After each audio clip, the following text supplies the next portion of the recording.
curious, while you were recovering and, obviously getting healthy back for the schedule for the season to return, did you pick up any different hobbies or different things to keep yourself busy during the quarantine? Yeah, man, it was tough. There was obviously so much time, and not playing basketball was weird. I just spent so much time playing basketball. It was like a year straight of being locked in, really, with the draft and stuff. So at first I was really bored. I really didn't know what to do, but I just really got closer to my family, closer to my friends. I played a lot of video games.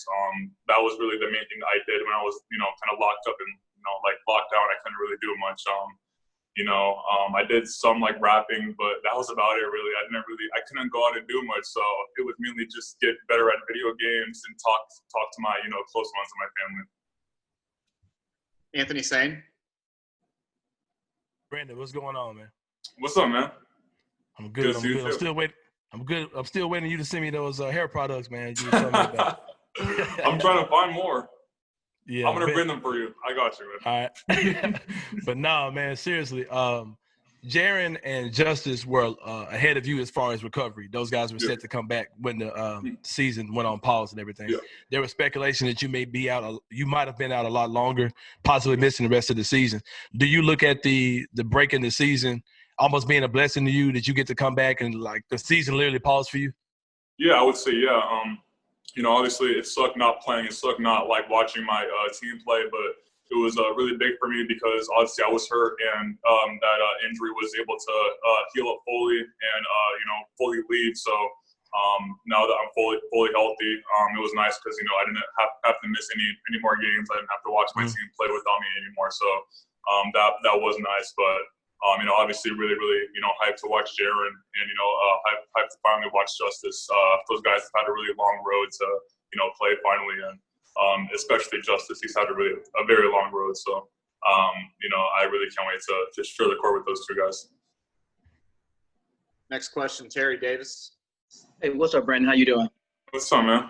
Hey, I know it's been a long season. It seemed like 2-3 years ago, but what do you see as your biggest improvement from the first time playing with the Grizzlies to where you are right now?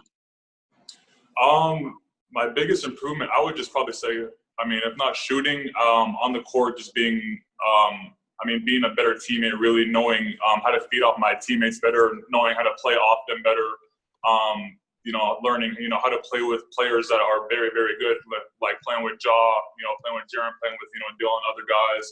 And it's just kind of learning their games and learning how to complement their games. That was something that I grew a lot at, and I watched a ton of film, and that's just really something that I got better as the season went on. Devin Walker. BC was good. What's good, Devin? Awesome, man. So you've been productive since day one, from Summer League MVP to day one on the regular roster, putting up buckets, being productive. What has been your biggest reflection in the last 3 months? How do you grow your game more when you get back on the floor? Yeah, I would just say volume shooting, taking the right shots. Pretty much doing everything that I was doing, but just adding a few more things. Obviously I was great at the things that I was doing, so I'm not somebody that's going to try to change up my game that much. But there were a few things I could add in, like shooting, dribbling. Those things are things that I can always work on, and always try to better myself that way. Teresa Walker. Brandon, with coming back from the injury, has there been any thought of opting out, or are you confident and happy with all the precautions being taken and simply the desire to be back out on the court with your teammates? Yeah, with the time off, I was actually able to fully heal. So opting out was never really something that I even thought of. My injury healed up pretty fast, and it healed up just fine. I was able to finish all of my treatment before all of the facilities were closed down, so I was able to get all of my treatment in. So opting out for that injury was never something that really crossed through my mind. But just really happy to be healthy and to be able to play. Clayton Collier. Hey Brandon, how's it going? Hey man, what's up? Much. So traditionally when you go into a postseason environment, the 1-8 seed is usually somewhat of a foregone conclusion in most people's minds. But do you think that this updated bubble environment, do you think that creates maybe an easier path or a different path at least to maybe a lower seed, making a surprise, making a real big upset in this time around? Yeah, I mean, I would say it's definitely a different path. I mean, it's tough because we had like 20-something games left to play. I mean, obviously people, want to watch NBA games, and, we were the 8th seed and we were up by, I think, like 3 games. But with that being said, we do, have to fully earn it. This season wasn't fully done yet. So I think that it's cool that we, have to go out there and earn it. And, that's what we've done the whole season, is gone out there and earned the 8th seed. So, if it is meant to be, and if we, are able to, play at that same level that we have been playing at, I don't see why this AC should not be ours. Parker Fleming. Hey, Brandon, how's it going? What's up, man? So during this time, obviously, you got time to get through all your treatment and get fully healthy, but you also got time to add some stuff to your game. Do you kind of see it as like a second off season, as a way to add some more stuff to your bag before the playoffs? No, definitely. So, I saw it as something that is, why not come back better? Why not come back as a better player than I was before I left? That's really how I saw it. Why not come back, adding, a better shot, better like floater or something, just, something to my game to, make it better. So it's kind of like a second off season, like you said, but I definitely try to treat it at the time to get, my game better and to watch film and to, just somehow grow during these, tougher times. Next question, Peter Edmondson.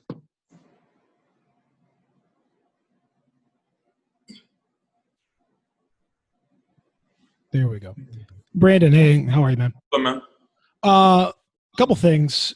Number one, are you comfortable and good with all of the protocols in place regarding the bubble? I know it's going to be tricky to be kind of quarantined alone without family friends for a while. And the second thing is, are you comfortable with the way the NBA is allowing or encouraging you guys to express yourself with regard to George Floyd and the social justice movement that's happening?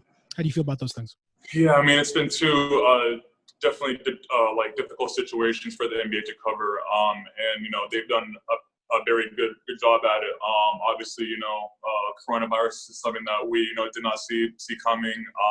So it was really tough that NBA obviously had to do a bunch of tough things to even get us in the bubble. But I'm just really grateful to play. And me and my teammates are going to do a bunch of stuff regarding the second question that you asked. We haven't had that much time to really join as a group and talk, but once we do get to that bubble, we're going to join and talk and just always give that support to each other like we always do. Mike Wallace. Hey, Brandon, you guys were already sort of ahead of the curve when it came to sort of the chemistry and the camaraderie, eating together on the road, the dodgeball and the kickball games at practice and those kind of things. How much of that sort of gives you guys an advantage on staying connected and building that chemistry when you get down to that campus format? Yeah, I mean, it's definitely huge. It's kind of like we're going to be back on campus, kind of like college, and, we have like a bunch of young guys too. So I feel like that it'll fit our youth well.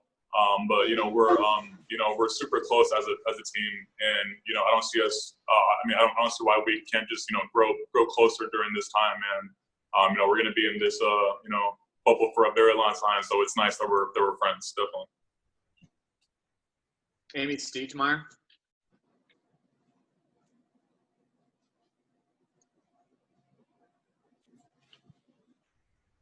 Hey, Brandon, how you doing? Hey, how are you? Good.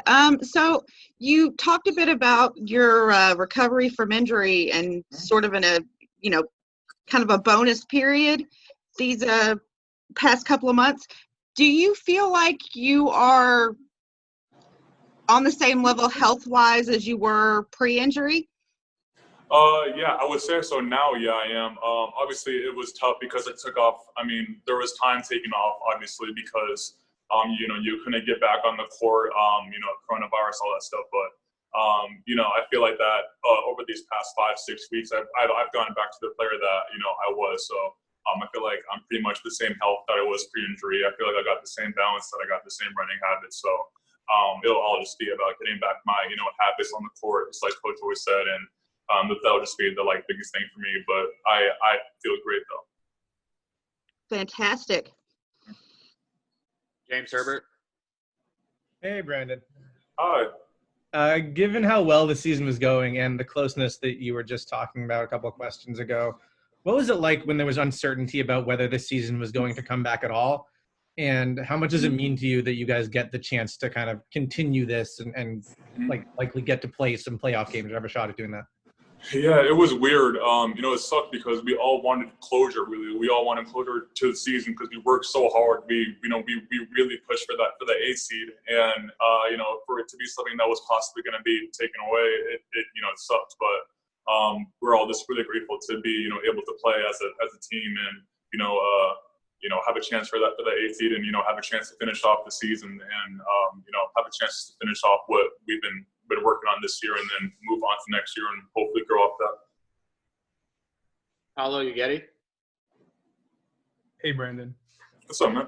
I'm wondering, a few people have mentioned you guys have a younger group, and players who have grown up in the game and they've had their schedules revolving around basketball and having it start, and then start again. How do you sort of try to mentally prepare for that, and what are you trying to do to be ready for that kind of scenario that's really unprecedented? Yeah, it's tough. It's tough having to, lock in and then lock out and then lock in again. But pretty much it's just being mentally locked in for me and just knowing that, I got a couple months, 2 to 3 months, really 2 to 4 months, whatever it is, being in this bubble. So I'm just going to be, locked in. I'm going to try to get my teammates just, to be locked in, and we're just going to, try to finish off the season strong and just try to have a great feeling going into next season. All right, Brandon, thank you for joining us today. Appreciate your time. Thank you guys so much. Thank you. Thanks, everyone. Thank you, Brandon. See you guys. Brandon. Thank you.